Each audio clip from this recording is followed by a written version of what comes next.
Hello everyone, I'm Dan Pinchbeck, I'm the creative director of the Chinese Room, and this is the Dear Esther Developers Commentary. Hi, I'm Robert Briscoe, I'm the artist on Dear Esther. And I'm Jessica Curry, and I was the composer on the game. So what you're looking at today is a remake of a mod. Dear Esther started off in 2007 as a Half-Life 2 mod that did really, really well in the modding community, which was fantastic, and as a result of that attracted the attention of Rob, who worked as the primary developer on a Source remake of the game that was released in 2012. And this year is another remake where it's been updated for a cross-platform release, and we wanted to add in this developer's commentary just to give you a bit more of an insight into some of the ideas behind the game as it came together.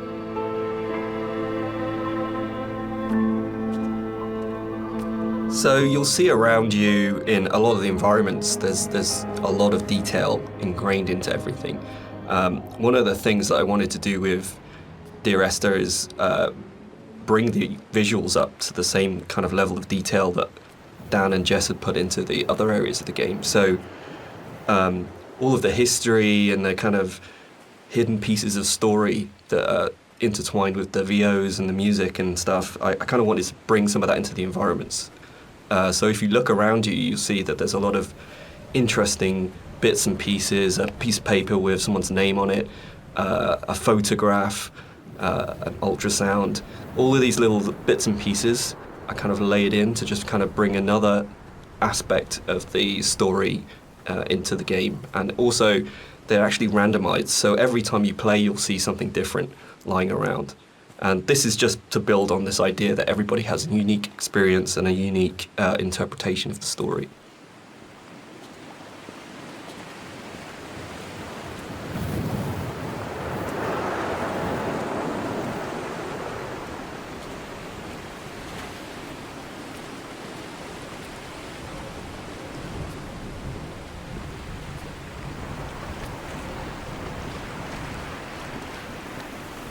Part of the point about the whole game, I think, was this idea that rather than having a linear, straight-through version of the story, that we could have multiple story units for each place you were. And I was really interested in this idea of how you can open up that space that people can interpret.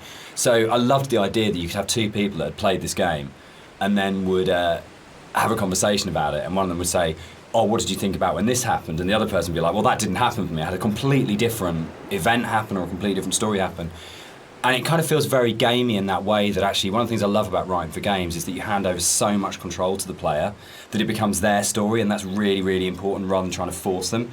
So using randomised blocks of voiceover in the game and the kind of randomised prop details that Rob was talking about means that it gives it a really different feeling every time you go through. And that's kind of interesting for me, because I like the idea of going, well, not everyone has to have the same experience, and because it's interactive, you have the capacity to have very different experiences occupying the same space. So yeah, but balancing all that then becomes an absolute nightmare. I think it's nice though, because everybody gets a personal experience. Like, I love reading the forums and seeing how people come and they sort of tell their story and what they interpreted of it, and then you see other people discussing what they thought of it. And to me, it's kind of nice because everybody takes something unique away from it.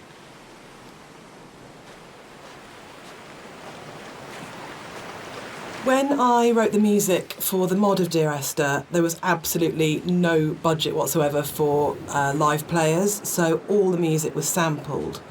But one of the good things about that is it actually forced me to be quite creative about how I wrote the music. So with my background in sound art, I wanted to use samples in a different way that wasn't just using it to sound like a violin. I wanted to time stretch and manipulate samples to make something different and strange and quite unique. But then when we got the Indie Fund money, I had the amazing opportunity to re-record the music with live players. And that was so exciting for me, actually, because that's where it comes to life. And I thought long and hard about whether to write new music, going from the mod to the commercial version, but actually I decided that my initial and original emotional response to the game was probably going to be the strongest response and reaction that I had. So I just literally the music that I'd written for samples, I then wrote out for live instruments. But what they bring to it is transformative, actually. And I think The Beach is a really good example of this, where, you know, you have these awful samples soaring away, and then you have the string quartet playing this very bleak, very sparse music, and they bring the presence of the island immediately to it, and it comes to life. And that's the exciting thing about it. It wasn't a huge budget, but just having that experience of working with the players was just magical.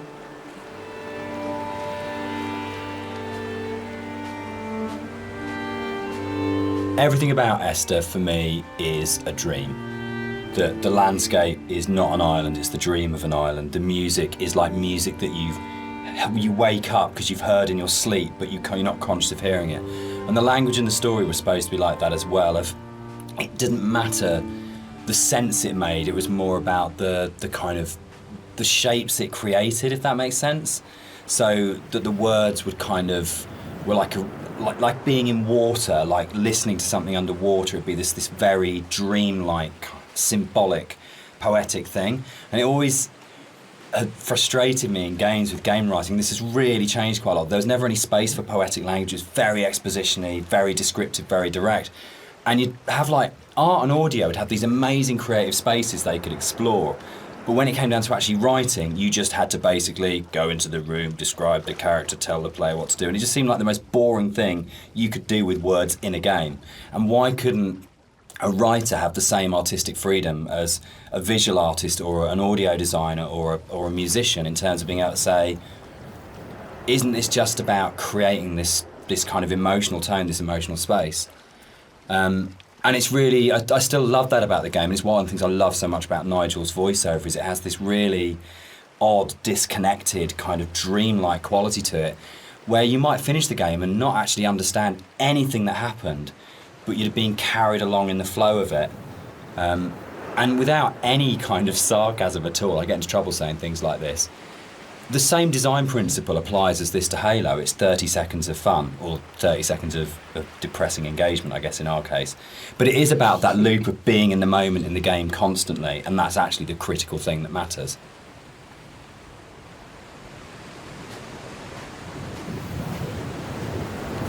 This symbol on the beach, which is the golden ratio, it's one of the only things that's really left explicitly from the mod. In the original mod, there was an awful lot of more kind of symbols and kind of a much more kind of mystical, sort of magical element to the island. There was a lot of very weird stuff in there. And a lot of them came out of the commercial version because they felt like they were a little bit explicit. And instead, there's a lot more hidden kind of codes and symbols in there. There's still some stuff which you can only actually see or experience if you are not playing the game, if you're looking at it from editor. We had in the original mods things like trees planted to mirror the shape of the M5, or there's a whole bunch of things that are there to represent star clusters and all kinds of things like that. And we'll probably talk a bit more about kind of like hidden details and the secrets in the game as we go through. But that was really interesting for us in terms of the design of it, of going, you've got your kind of your conscious, explicit play experience, but games are always constantly manipulating your mood and your feelings and the decisions you're making. And so really trying to create a space that had all of these kind of subliminals in it was a really interesting thing that we wanted to do, both with the original, and then I think it got lifted up into a much more sophisticated version when we went to the commercial, because Rob was able to bring that sort of level of artistry to the visuals that really got that kind of sense of hidden meaning in there. And that was really important, given how kind of complex and symbol heavy and poetic the story is, where a lot of it doesn't actually make any sense, but it's about kind of leaving you with these, I guess, like the half-life of ideas and thoughts that you can't quite shake, that stay with you. So we really were trying to get that blend of how music, story and visuals could all create that really sort of uncanny structure that you wouldn't necessarily be able to define properly, but you knew it kind of had a meaning that was staying with you.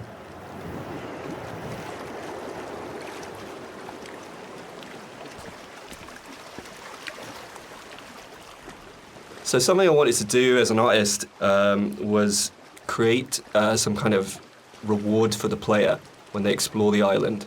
There are some areas of the game where it's a little bit more quieter. There's no music or there's no voiceovers. So I kind of wanted to create a bit of an incentive for people to explore. And you'll find around the island that these kind of like random scattered items that are usually slightly out of place from the environment themselves, but in another aspect they actually bring a little bit of story to the island itself, usually to the island or to the actual protagonists or the characters that surround it. So you'll find that around the island these little props and stuff. Just keep your eye out for it if you're exploring.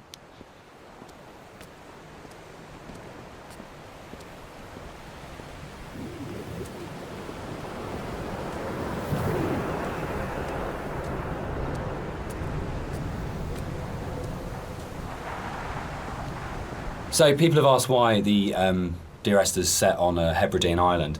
What's really interesting about this is it's one of those times when your kind of aspirations as an artist and the practical realities kind of dovetail. We knew that we had to have some way of limiting the player from disappearing off the play space, and when we made the original, it was a mod, and because it was a Half-Life 2 mod, you kind of had Eastern European city, spaceship, or blasted desolate landscape, where you had three options if you didn't want to start making any other assets. So it started off with these practical constraints. We don't want to set it on a spaceship, we don't want to set it in an Eastern European city, so it's got to be on this kind of like this desolate landscape. And we want to limit the player, so an island seems like a natural choice. And it's really interesting how you start from that, and we had this big lump of clay on a table that we were carving out paths and things to annoying the cleaners and things like that. And Jess and I were talking, and Jess started making sort of snippets of music to kind of go in there. And then all of a sudden we just went, oh, that's the story. Oh, that's what happened here. But it really started, I think, from the place. And when we started looking at photographs of Bore, we started going and reading some of the history behind it. Suddenly that was it. And it just was really, really naturally became, this is the place, this is what happened here, this is how it feels. And then everything else kind of coalesced around that.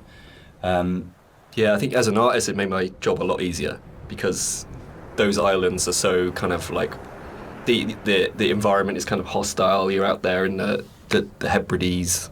You've got this kind of like inclement weather. You've got cold, rain, snow. It's a very kind of it can be a very depressing place to be at times, but it's also at the same time very beautiful, and it's this kind of like stark, bare landscape that has this beautiful surroundings.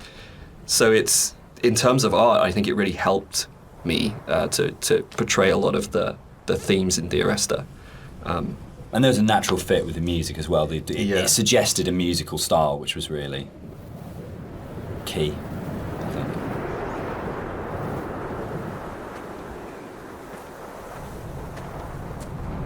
One of the things you're always trying to do as a composer is create memorable themes. And a slight confession is that probably the most memorable theme, which is Remember in Dear Esther, wasn't actually created for the game. Rob's looking shocked. So it was actually from a piece of choral music that I'd written years before, based on a Christina Rossetti poem called Remember. And one of the things I was talking about earlier was how I didn't have any budget. So I had this piece of choral music, and I thought, hang on, this is absolutely perfect for Esther, but I don't want to use all of it. So the only bit that you actually get in the game is the first line of the choral piece of music. But that actually went on to form the main theme of the music that I wrote. And I think for me it's really interesting about how things that you've written earlier, years before, sometimes come in really, really useful and fit. So I always tell people and students not to despair if something doesn't get used or doesn't work at the time, because actually there'll come a place or in a time where you think, hang on a minute, I've got something that fits. So in terms of that memorable theme, the Remember theme gets used in multitude of different ways during the game. And one of the things it does is helps you to identify the kind of psychic place that you're in the game. So the theme is played in lots of different ways, and actually you'll notice that as you go through the game, it becomes more and more broken and more manipulated and broken down as the player goes through the journey and as you're psychologically struggling to get to the end point in the game. So music's really, really useful for highlighting the psychological mood, and we talk a lot about psychogeography, which always sounds a bit pretentious, but actually I think it's really important to what the three of us did in the game. Yeah, absolutely. Dan, maybe you want to sort talk of like a bit the about core that. kind of idea about psychogeography. If you're not in the place you're in, is not the place you're in, or you create the place you're in. It's not just as you're here and then the landscape's out there, but you don't navigate like a city by street signs and by those kind of formal things. You navigate it by the things which are significant to you in the way that you've lived in that space. And I think that was really kind of key to, I think it's really central to how the fusion of art and story and music come together in Dear Esther, because it's not a place where we're going, right, we have to lead the player up here because it's a natural formation, and then you would naturally have a piece of music here because you come around a corner. But the story, music and art all work around the idea of what's going on in the narrator's head at this point. How do we represent his emotional state relative to this landscape? And again, it's that idea of the game is, it's a dream of a place. It's like the idea of it being a fever dream or a coma dream, which obviously ties in a lot with the kind of story, and we'll come back to in a lot more detail when we get to the caves a bit later on.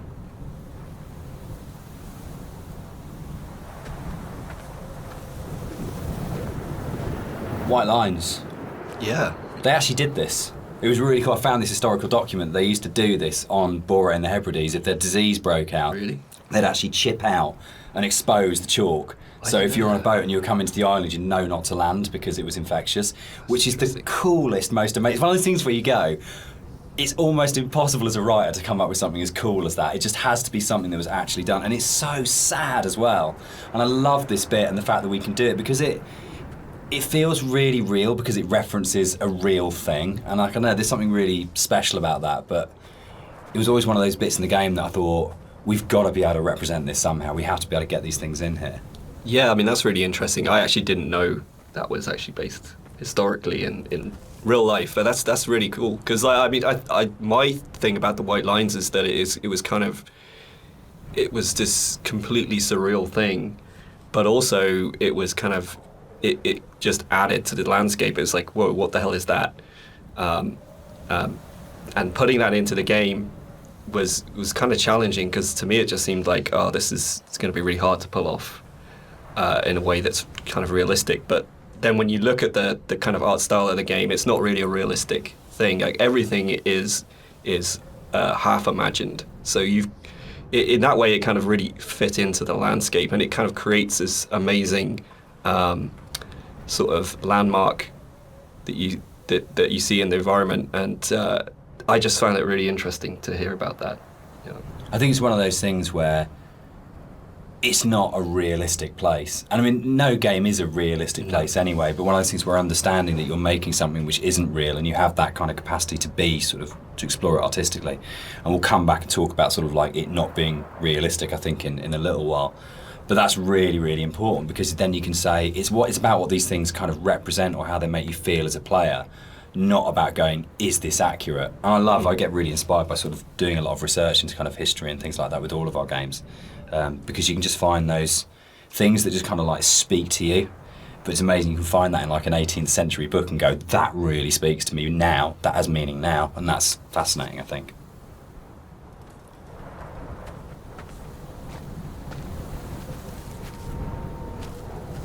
Something that I wanted to bring through in the art of the game was the same kind of fidelity that you find in both Jessica's music and Dan's writing.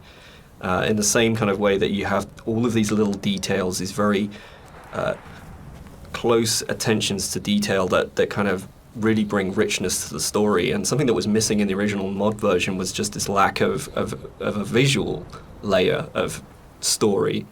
And something that I did throughout the art of the game is to add in all these little details here and there, little bits of story, little links to certain things that you may or may not hear or see, just a layer of richness in the world, and give you some kind of reward for exploring. So keep your eye out as you look around.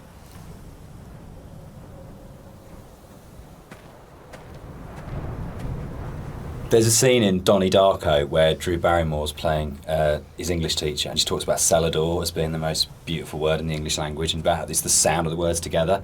And Dear Esther actually comes from the introduction to From a Faith No More song, the Crab song on the first album, Introduce Yourself. And there's a point where, I think it's Chuck at that point as the vocalist before Mike Patton, just says, Dear Esther. And it really lodged with me because the sound Dear Esther, it just has a really amazing sound to it. And I think when we started making it, and the idea of it being this series of letters to someone came through, it just came straight back out of going, that's just a really beautiful sounding combination of words. And I think that really sums up the whole approach to the writing in Dear Esther of what's the most beautiful combination of words and images we can put together, and to do it that way rather than writing a traditional plot as such. So yeah, Dear Esther, Faith No More and Doom, that's where it comes from.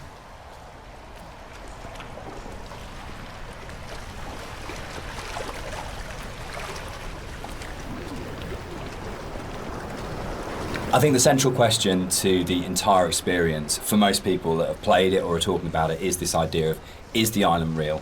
Is what's going on a literal event of a man walking across a Scottish island, or is it a dream that he's had? Does the island even exist? And one of the things that we try to do with the writing is to constantly lull the player into a position where they got an understanding, they made a decision about what they thought was going on, and then to undercut it. So you never actually were able to settle on any one interpretation. And that was the challenge I set myself when I wrote the original mod, was can we put a story in a game that not only lends itself to multiple interpretations, but there is no stable interpretation. Every single interpretation you have will always have questions, and you'll never be able to fully trust what you think you understand about the game. So it's challenging, I think, for that result. It becomes quite a challenging kind of game story because of that, because you don't ever get that situation to go, I understand it now, I can walk away from this thing and it's all closed off and it's tidy. It was a very deliberate attempt to say, no matter where you think you are with this story, you're always questioning whether or not that's right.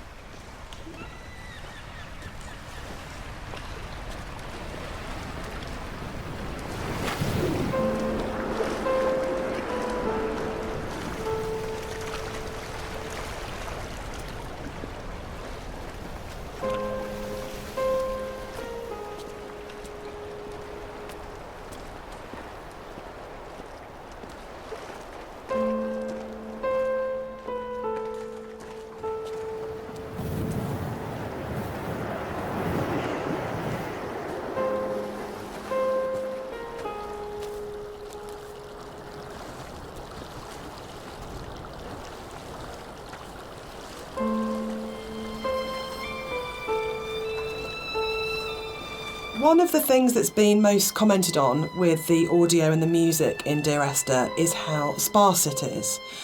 And that was a really deliberate tactic. I wanted to leave room for the player to think and to dream and to wonder and to put their own interpretation into what was happening. And I think the problem with so much modern media is how bombarded we are constantly. It's the kind of MTV, flash in your face, constant music. And Dan and I watch a lot of drama together, and that really is constant music. Endless, which is constantly telling you what you should feel, like really clearly, and it's like being kind of beaten up by the music sometimes. And when you read a lot of reviews of Dear Esther, a lot of people say they had this time to think and to interpret, and that was one of their favourite things, that they placed themselves so directly into the game and it's their experience. And I think that's actually the greatest success of the game on all points, from the story to Rob's art to the music, is we all left space for the player to dream.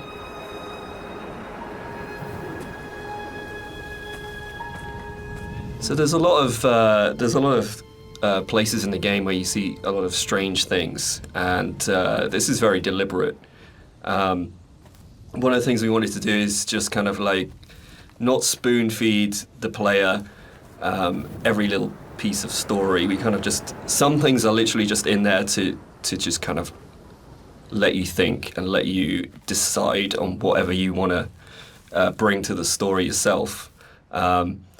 So it's kind of like I approached it like an impressionist painting where you've got like this kind of very vague outline of things, but if you stare at it enough, you can kind of like fill in the spaces, and kind of the image comes together on its own. So a lot of these kind of strange pieces of geography and stuff, that's really kind of deliberate in some ways, just to kind of keep the player's mind open and kind of bring their own interpretations of the story through that.